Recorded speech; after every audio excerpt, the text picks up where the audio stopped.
Эйд Мубаряк, дорогие братья и сестры. Как уйгур, я размышлял, если бы я был уйгуром в концлагерях, чего бы я ожидал от своих братьев и сестер по всему миру? Чего бы я ожидал от международного мусульманского сообщества? Это была мысль, которая у меня была. Теперь представьте, что в концлагерях находятся миллионы уйгуров. Почему они там? Потому что они отказываются поклоняться коммунистической партии Китая.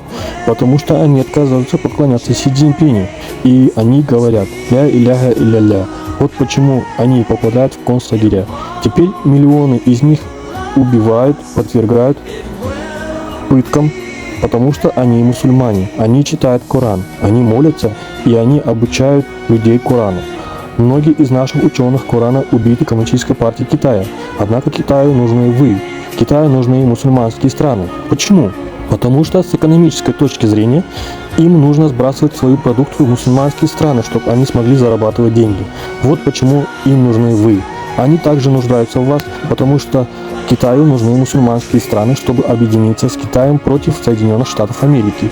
Будь то с финансовой точки зрения, будь то с политической точки зрения. Китай нуждается в вас. Теперь я почти уверен, что в этот Ид Китай отправит свою пропагандистическую команду в эти избранные мечети в Восточном Туркестане. Эти актеры будут молиться там, и они будут совершать молитву Эйд. После этого они будут танцевать, и они будут петь. И Китай будет транслировать эти видео по всему миру. Почему?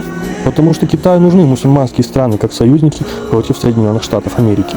Вот почему ваше мнение важно. В это время, как Китай убивает миллионы уйгуров в концлагерях, Китай также должен убедиться, что все остальные мусульмане думают, что уйгуры счастливы. Китай очень дружелюбен к мусульманам, и что Китай является союзником мусульман. Как уйгурский мусульманин, родившийся и выросшийся в коммунистической Китае, я прошу вас, пожалуйста, не поддавайтесь пропаганде коммунистической партии Китая. Если у вас есть выбор верить в ваших братьев и сестер мусульман-уйгуров или в коммунистическую партию Китая, кого бы вы предпочли? В будущем, когда вы предстанете перед Аллахом, с кем вы предпочли бы быть в качестве соседа? С мусульманами-уйгурами или с коммунистической партией Китая? Поэтому, мои братья и сестры мусульмане, как уйгур, я желаю вам одного из лучших праздников Ид в вашей жизни. Пожалуйста, проведите прекрасное время со своими семьями, пожалуйста, навестите своих родителей, пожалуйста, развлекайтесь, и, пожалуйста, проведите прекрасное время со своими семьями, пожалуйста, навестите своих родителей, пожалуйста, развлекайтесь, и, пожалуйста, сделайте дуга за наших братьев и сестер в Восточном Туркестане. Им нужна ваша помощь, им нужна ваша поддержка, и им нужно ваше понимание. Ассаламу алейкум, берегите себя.